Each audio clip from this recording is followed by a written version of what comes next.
আসসালামু আলাইকুম গাইস, সবাই ভালো আছেন?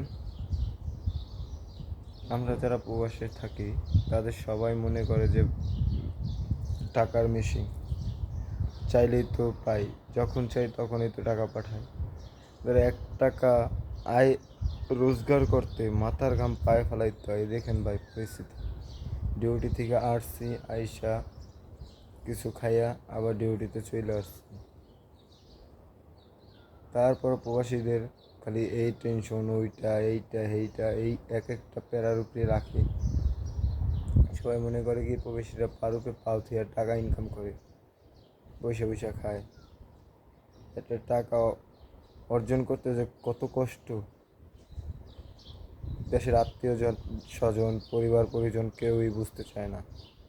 তাদের খালি এক একটা আবদার পূরণ করো, এইটা করো সেইটা করো, না করতে পারলে সবাই ধারে খারাপ প্রবাসী ভাইরা। আশা করি, আসসালামু আলাইকুম, আশা করি আমার এই ভিডিওটা ভালো লাগলে আপনারা লাইক কমেন্ট শেয়ার করবেন। আল্লাহ হাফিজ।